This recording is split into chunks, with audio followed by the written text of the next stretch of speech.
مرحبا يا حلوين، شلونكم؟ أتمنى تكونون كلكم بخير. اليوم رجعت لكم بفيديو جديد، أتمنى يعجبكم. اليوم راح أشارك وياكم وصفة حلا اسمها تيراميسو الليمون. عندي ليمون عدد 2، راح أبرشها، أخذ القشر مالتها الأصفر بس، برشها زين بالمبراشة، وهي نفسها الليمون راح أعصرهم اثنيناتهم، وأضيف عليها تقريبا كوبين مي، 4 خواشيك شكر، وخاشوقة واحدة مال أكل نشا. راح أخلطها زين، أخليها على النار، وراح أضيف شوية صبغ لوزينة على مود الصفار يصير حلو مال الليمون. ومن تفور أطفيها وهي حارة، أصفيها إذا بها هاي قشور الليمون شي على مود يصير الصوص مالتها يعني صافي ما بي أي شي. من الصفوها خلوا فوقها النايلون وخلوها بالثلاجة على مود تبرد.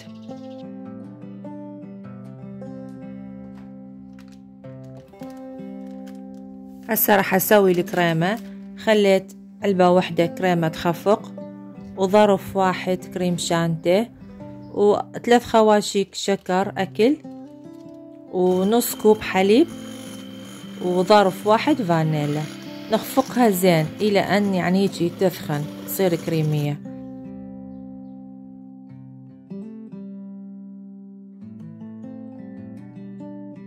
هنا عندي علبة واحدة لبنة، راح أخلي لبنة بس ثخينة يعني تشبه الجبن الكريمي. تخلوها وياها، تضيفوها وتخفقوها بالخفاقة.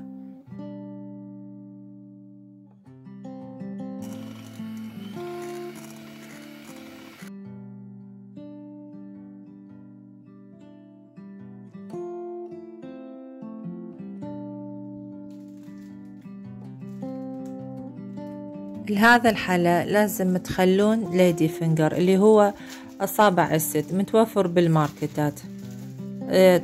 يعني تخلوها وحدة وحدة بالحليب، تغمسوها وتصفطوها بالبايركس.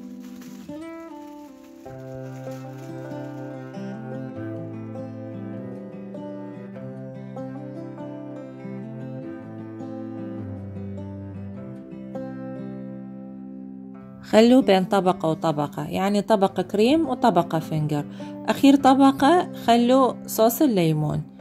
ورا ما تخلصون تسووها يعني خلوها بالثلاجة أقل شي 3 ساعات تبقى بالثلاجة على مود تكمش نفسها وتبرد.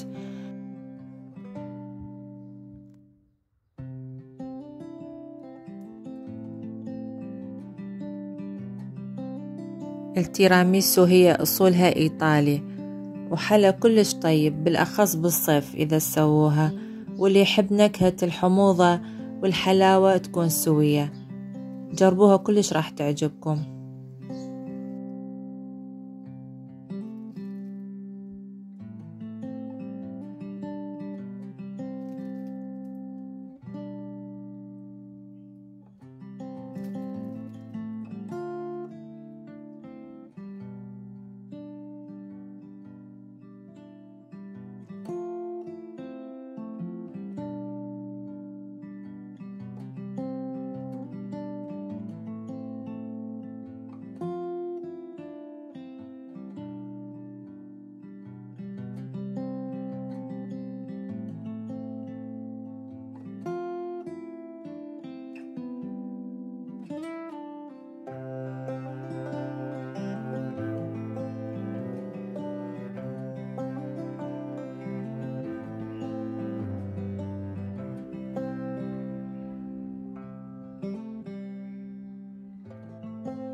هسه خليت الحلى بالثلاجة على مود تبرد. راح اسوي وياكم عصير بالحليب والفواكه، اي فاكهة تكون عندكم متوفرة، بس اني راح اخلي موز وفراولة، واخلي شوية فانيلا ويا لتر واحد حليب. اذا تحبون تضيفون عسل هم يصير طيب، شكر بكيفكم، بس اني ما خليت بها بصراحة، يعني ما احبها حلوة هواية.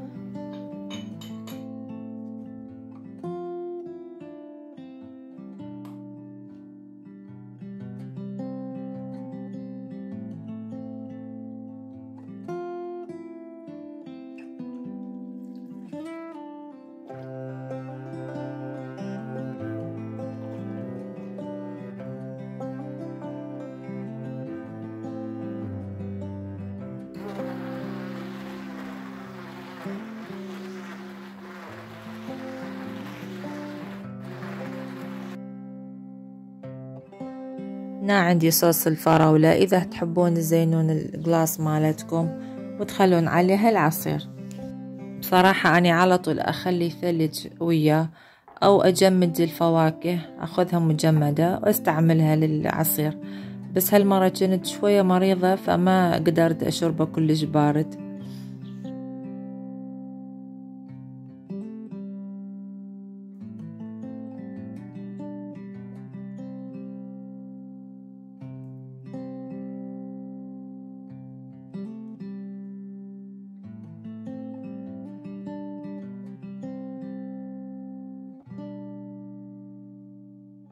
أتمنى عجبكم الفيديو اليوم وعجبتكم وصفاتي، لا تنسوني باللايك والاشتراك. مع السلامة.